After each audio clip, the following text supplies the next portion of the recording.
जय हिंद दोस्तों, आप लोगों की डिमांड पे आज मैं सारलमा की धार्मिक नीति लेके आई हूँ। ये सारलमा की धार्मिक नीति आप लोग की डिमांड पे भले थोड़ा लेट हो गई, लेकिन किसी कारणवश मैं लेट हो गई थी, लेकिन सारलमा की धार्मिक नीति लेके आई हूँ। ठीक है, चलिए देखते हैं सारलमा की धार्मिक नीति क्या थी। ठीक, क्वेश्चन हमारा है सारलमा का धार्मिक नीति या चर्च नीति। सारलमा का धार्मिक नीति या चर्च नीति क्या थी, उस चीज को देखना है। ठीक है, चलिए देखते हैं। सारलमा ईसाई धर्म का समर्थक था। सारलमा जो था वो ईसाई धर्म का समर्थक था।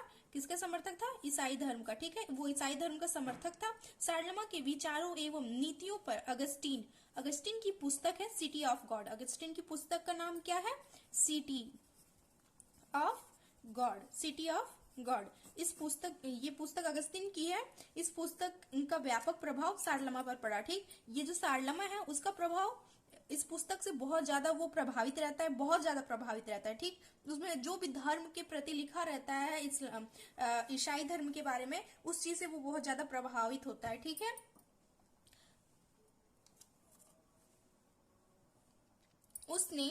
उसने अपने शासन को इसके अनुरूप ही संगठित करने का प्रयास किया।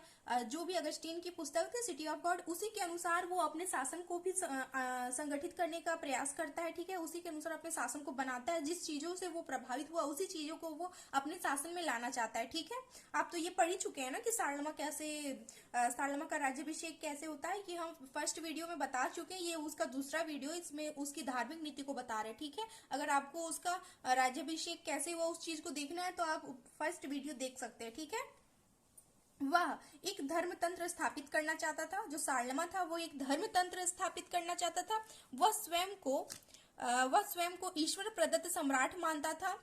राज्याभिषेक हो जाने के बाद सारलमा का धर्मपरायण व्यक्तित्व और भी निखर कर उठा। मतलब क्या था कि जब सारलमा का राज्याभिषेक हो गया तो वो क्या समझने लगा, वो खुद को ईश्वर प्रदत्त समझने लगा। और उसका धर्म के प्रति कितना वो धर्म के प्रति निष्ठावान था, या धर्म को वो कितना ज्यादा मानता था। ये चीजें उसके वो सब जो चीजें थी वो बहुत ज्यादा झलकने लगी उस पे। ठीक है, वो अपने किसी भी कार्य में धर्म को ले आता था। ठीक,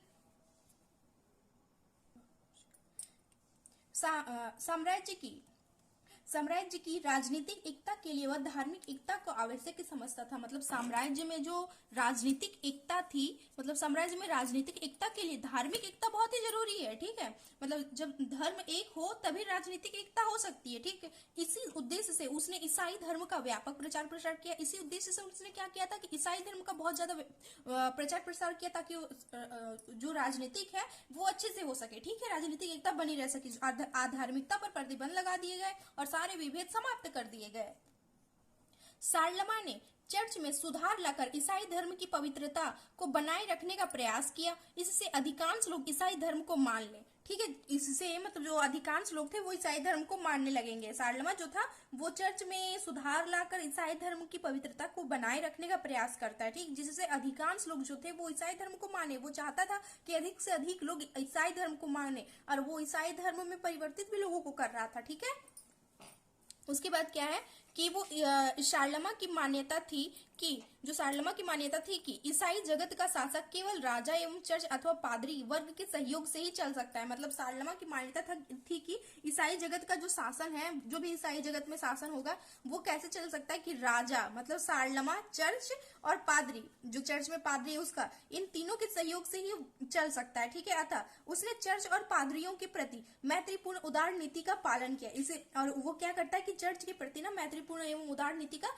पालन करता है। ठीक है, फिर क्या है कि सारलमा ने एक धार्मिक कर टाइथ नामक कर को चर्च को नियमित रूप से देने का कानून बनाया। टाइथ नामक एक कर था जो चर्च को नियमित रूप से देना था। ठीक है, ये एक कानून वो बना देता है और चर्च की भूमि कर मुक्त कर देता है। और जो भी चर्च पर भूमि कर थे या फिर अन्य कर थे, उन चीजों को वो मुक्त कर देता है। चर्च में किसी तरह का कोई भी टैक्स नहीं था। ठीक, वो टैक्स मुक्त था। ठीक है, चर्च राज्य का एक विभाग बन गया। अब क्या था कि चर्च एक राज्य का विभाग बन चुका था। जैसे मतलब चर्च जैसे मस्जिद मंदिर जैसे, और मस्जिद मंदिर और चर्च ये सब एक पवित्र स्थल, लेकिन उसने क्या किया कि चर्च को एक पवित्र स्थान मतलब एक विभाग बना दिया, विभाग के रूप में वो परिवर्तित कर दिया, जिससे न्यायालय की मान्यता, जिसे न्यायालय की मान्यता दी गई। मतलब उसमें क्या होने लगा कि उसमें सही गलत चीजों को बताया जाने लगा। न्यायालय, उसे न्यायालय क्या मतलब उसे न्यायालय बोल दिया गया, ठीक है। सारलमा ने विभिन्न तरीकों को अपनाकर चर्च पर अपना नियंत्रण तथा प्रभाव कायम किया, ठीक है। सारलमा जो था वो विभिन्न तरीकों से चर्च पर अपना नियंत्रण कायम करता है। सारलमा ने प्रारंभ से ही स्पष्ट कर दिया था कि वह चर्च और राज्य दोनों का प्रधान रहेगा। वो स्टार्टिंग से ही ये चीज को क्लियर कर देता है कि चर्च और जो राज्य है उन दोनों का वो ही प्रधान रहेगा, सारलमा ही रहेगा, ठीक है। उसका काम केवल चर्च की रक्षा करना नहीं बल्कि उस पर शासन करना और नियंत्रण रखना भी था। मतलब उसका काम सिर्फ शासन करना ही नहीं था, ठीक, नियंत्रण करना भी था। उसका काम सिर्फ रक्षा करना या फिर उस पर शासन करना ही नहीं था। वह ईसाई जगत का प्रभु और पिता, राजा, पुरोहित, नेता, निर्देशक था। वो क्या था कि वो ईसाई जगत का प्रभु, पिता, राजा, पुरोहित, नेता, निर्देशक सब था, ठीक है। राजा सम्राट, राजा चर्च सभाओं को बुलाता और कभी कभी उनकी अध्यक्षता भी करता। राजा जो था वो चर्च सभाओं को तो बुलाता था, लेकिन क्या करता था कि उसकी अध्यक्षता भी कभी कभी खुद कर लेता था, ठीक है। वह चर्च की आज्ञाओं को अपनी स्वीकृति देकर उन्हें साम्राज्य के नागरिक कानूनों में शामिल कर लेता था। चर्च को कई राजनीतिक कार्य भी सौंप दिए जाते थे और चर्च का स्वरूप एक राजनीतिक संस्था हो गया था। दूसरी ओर चर्च पर राज्य का प्रभाव भी व्यापक रूप से बढ़ गया था। दूसरी ओर क्या था कि चर्च पर राज्य का प्रभाव भी बहुत ज्यादा बढ़ गया था। सारलमा के अधीन पोप का अस्तित्व एक सहायक अधिकारी जैसा हो गया। सारलमा के अधीन जो था एक पोप, मतलब पादरी, पादरी से ऊंचा पोस्ट होता था पोप, ठीक है, पादरी के जैसा ही उसका अस्तित्व जो था वो अधिक मतलब पोप का अस्तित्व बड़ा नहीं रह गया था, सारलमा का अस्तित्व उसके जगह बड़ा हो गया था, ठीक है। पोप ने भी सम्राट के प्रति निष्ठा की शपथ ली, ठीक, पोप भी जो था वो सम्राट के प्रति निष्ठावान बन गया, ठीक है।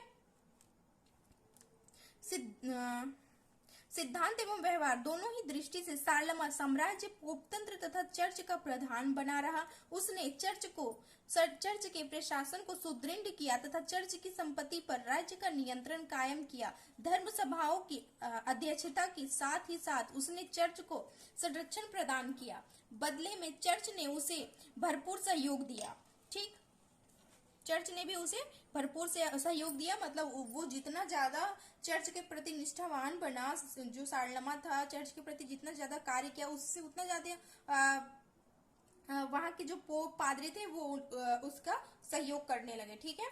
वह रोमनों तथा ईसाइयों के बीच सामंजस्य स्थापित करने की एक कड़ी भी था।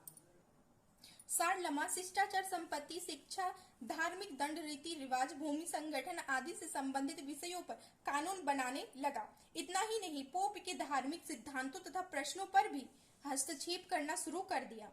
मतलब वो क्या करता है कि वो जो था ना वो इतना ही, मतलब पोप के धार्मिक जो भी सिद्धांत होते थे उन चीजों पर भी वो हस्तक्षेप करना शुरू कर दिया कि ये सिद्धांत ऐसे होगा, ये वैसे होगा, वैसे होगा, वो करने लगता है, ठीक है।